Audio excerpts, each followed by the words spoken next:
Hello, welcome to episode 2 of Scholarship Embassy Testimonies. In Scholarship Embassy Testimonies, we're recording a playlist of the scholarship journeys of our mentees who are now studying on full government scholarship through Scholarship Embassy. So right now we are in Innopolis University, which is a university built in 2012 to train specialists in the fields of information technology and robotics right at the heart of Russia's Silicon Valley, Innopolis. So we'll be interviewing Gisele, who is from Cameroon and a first-year master student studying artificial intelligence and data engineering. So she'll be sharing her scholarship journey with us and how school is going right now in Innopolis. And see you in a bit with Gisele. Hi G. Hi, Welcome to episode 2 of Scholarship Embassy Testimonies. thank you very much. Okay, so this episode is actually dedicated to you. We're here to record your scholarship journey.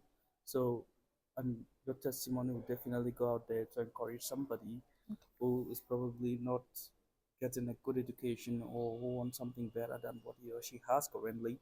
And we believe your story can go to motivate somebody. Mhm. Okay, so first of all, can you tell the audience about yourself? Who are you? Okay, so my name is Gisele. I'm a young Cameroonian I'm a young student from Cameroon.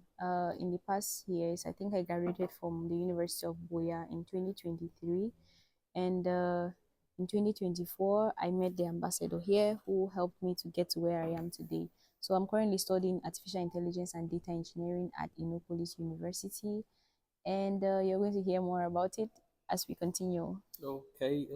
Thank you for the very warm introduction. Yeah. So you had your bachelor's degree in 2023 from the College of Technology in the University of Buea. Yes. And what did you study?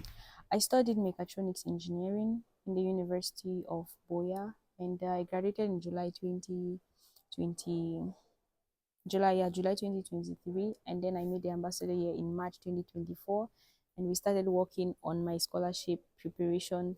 We started preparing for me to apply from March 2024 till September 2024 when I started applying.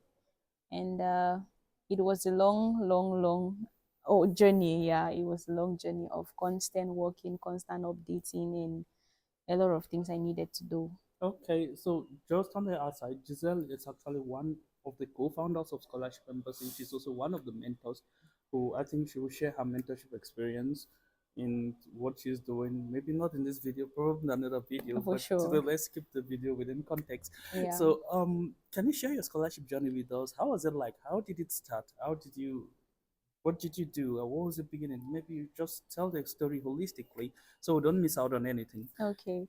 Okay, like I said earlier, I met him in the 2024. When I met him, all I had from completing my bachelor's degree was just my transcript and my internship certifications. At the point when I met him, I had only one of my internship certifications. So when I met him, we had our first conversation. He was like, "What do you have?"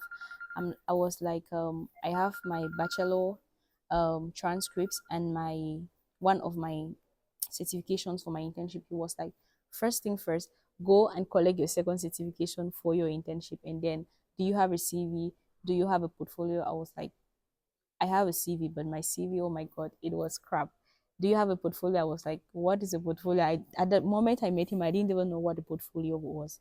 So we talked, and he was like, "Okay, first thing first, go and collect your second certificate for your, yeah, like Internship. attestation, yeah, for your internship." And then he was like, "Have I participated in any conferences before? Was I part of any contest in school that I won like best prize or something?" I was like, "Okay, yeah, I belong to like a few organizations." He was like, "Write them this night, tell them to give you certifications of participation that maybe I presented in one conference." Or so it was like, any organization you're part of, collect certifications for that. So I went ahead. I think at the moment I was like in two organizations or so. So I wrote the presidents, the CEOs at like that same night after the call, and I told them that, okay, I'm going to be applying for scholarship and I will need proof, like certifications proving that I'm part of something like this. So after that, he was like, "Okay, so that was part of the portfolio that we just started building immediately after we met." So he gave me, at the moment, like the courses I had to show for were just the courses I did in my bachelor. So he was like, "Okay, do I have any certifications from online courses?" I was like, "Okay, no, I don't." So he told me that I should start immediately to start taking online courses. So at the moment, I didn't really have money to pay for courses online. So he told me to start in Kaggle. I should take some courses in Kaggle, like introduction to programming, introduction to machine learning, computer vision course. I took about 5 courses in Kaggle. Then I was working to raise money to pay for Udemy. And he also had meetings where he pointed out the courses I can take on Udemy to build the portfolio I needed for the scholarships I was going to apply for. And then as we were doing all of this, we were now searching for schools and the programs I'm going to apply for so we can take courses that would align to this program. And so we were having like weekly meetings every week. And mind you, Cameroon, the network problems are crazy. Like we were having meetings. We started by having meetings, I think it was 5 a.m. for me in Cameroon. Yeah, that time I was in Moscow, so Yeah. it was 5 a.m. for you in Cameroon, and it Mm-hmm. was I think 7 a.m. for me in Moscow. I just came to Moscow that time. It was still Yeah. spring, and waking up at such hour, it was still very very cold. And I remember we it also started first. It was at midnight Yeah. for you in Cameroon, just Mm-hmm. so you can have No, stable we internet. started in the morning, and then I realized that since it was like Sunday morning, attending at that time would like I would always go late to church, and so we moved it to 12 midnight because at least that time everyone is sleeping. I can have stable internet for my meetings and all. So guys, it was not easy. We're having weekly meetings every Saturday midnight. Like I was there every day. I will work during the day and I'll make sure I'm there for the meetings because I knew what I was working towards. So that's like a brief of how the journey was till so we did that from March till September when I started applying. So we did a lot of research, we sourced out the schools I was going Scholarships, to be applying for, the scholarship I was going to be applying for. The scholarships are I applied for the Open Door Scholarship, the Russian government scholarship, the Erasmus. Erasmus scholarship, Innopolis grant, and the HSC scholarship. Did you do take your salary too? And no, I didn't. You told me that the process is just too long and I shouldn't waste my Yeah. time. So one thing with the Tech Year Bursary Scholarship is that these applications always start, I think, in December, right out Yeah. till early February, Mm-hmm. and you are not aware. You just have to wait until maybe July, Yeah, where they call you for an where interview. maybe they'll call for an interview or not. And the downside of this is that if you don't get this email, you must have missed on every other scholarship and you lose the entire You year. lose the entire So we always year. advise our mentees do this as a backup. Yeah. All right. So for you, you applied. How many Erasmus programs did you apply for? I applied for 3 Mm-hmm. and I got feedback on 2. The You got other feedback one on till two. today they've never replied to me. I Okay, don't so know can you tell why. us about this Erasmus Mundus scholarship programs that you applied? Okay, I applied for 3 programs. That's the EU4 master's program. That's the That's easy. mechatronics Okay, program. so that's the same program. Another mentee actually has this scholarship fully. He's Yeah. currently in the University of Buea in Sweden. His own testimony is also coming in a bit, Yeah. and he will do his second year in France. While at the same time, we have another mentee that also got the same scholarship this year, but her own first year will be in France. I think second year, I don't know if she chooses either Sweden or Spain. Their testimonies are complete. For now, let's keep it within context to Giselle. Okay, so I applied for the EU4 master's program. That's the mechatronics program. I applied for something electric vehicle propulsion, Yeah. and then I applied for image processing and computer vision. Yes. So the electric vehicle propulsion, they never got back to me. The image processing and computer vision, they got back to me and they were like, sorry, your application was good, but But yeah, that message. Yeah. Okay, then for the EU4, when the results for the scholarship came out, they wrote me and they were like, they told me I didn't get the scholarship, that the positions they had were completely filled.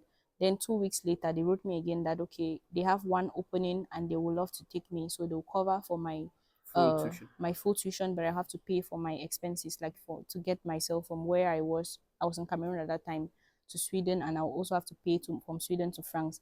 I was like, okay, I like the offer, but I don't have that kind of The money. money, so I had to turn down the offer.